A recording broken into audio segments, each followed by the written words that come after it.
কোনো দিন কি হয়, আর্যর জন্য সকালবেলা স্নান করাটা আমার একটু লেট হয়ে যায়। কোনো দিন তাড়াতাড়ি হয় তো কোনো দিন লেট হয়ে যায়। আর আজও ঠিক তাই হয়েছিল, অনেকটা লেট করে ফেলেছিলাম। কালকে রাত্রেবেলায় এক গাদা জামা কাপড়, বিছনার চাদর থেকে শুরু করে সবটাই ভিজিয়ে রেখেছিলাম আজকে সকালবেলা কাচবো বলে। কারণ দুদিন ধরে তো খুব সুন্দর রোদ উঠছে, আর তাই ভেবেছিলাম সকালবেলা বেশ তাড়াতাড়ি কেচে ধুয়ে মেলে দেবো যাতে তাড়াতাড়ি শুকিয়ে যায়। কিন্তু সেটা তো আমার আর হলো না, আজকে আমার অনেকটা লেট হয়ে গেছে। আর সেই জামা কাপড় কেচে ধুয়ে চান করে উঠতে উঠতে আমার প্রায় 12টা বেজে গেছে। স্নান করার সাথে সাথে মনে হয় যেন কতক্ষণে জামা কাপড়টা মেলবো, কারণ একটাই হচ্ছে যে তাড়াতাড়ি যেন শুকিয়ে যায়।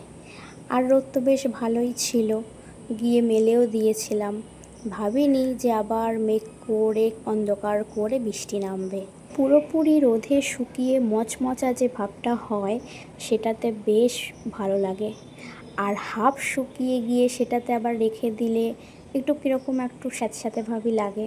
তারপরের দিন আবার যদি একটু রোদে দেওয়া হয় তবে ঠিক হয়ে যায়, কিন্তু এই স্যাঁতস্যাঁতে ভাবটাই তো আমার ভালো লাগে না। তবে যাই হোক, বেশিরভাগটা তো শুকিয়েছে, কালকে আবার রোদে দিয়ে দেবো, এটাই ভেবে ঘরে তুলে নিলাম। আর আমার সাথে তো আর্যও গেছিলো বায়না, ছাদে উঠবে আমার সাথে। আর ওকেও তাই সাথে করে নিয়ে গিয়েছিলাম। আমার কাজ তো আমি করছিলামই, আর তার সাথে ও একটা বড় কাজ করছিল কি, ছাদের মধ্যে যত নোংরা রয়েছে খুঁটে খুঁটে একটা একটা করে ছাদের ওই পাশে ফেলে দিচ্ছিল।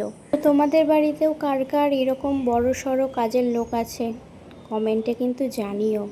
আর আজকের ওয়েদারটাও কিন্তু বেশ সুন্দর ছিল। Bye bye.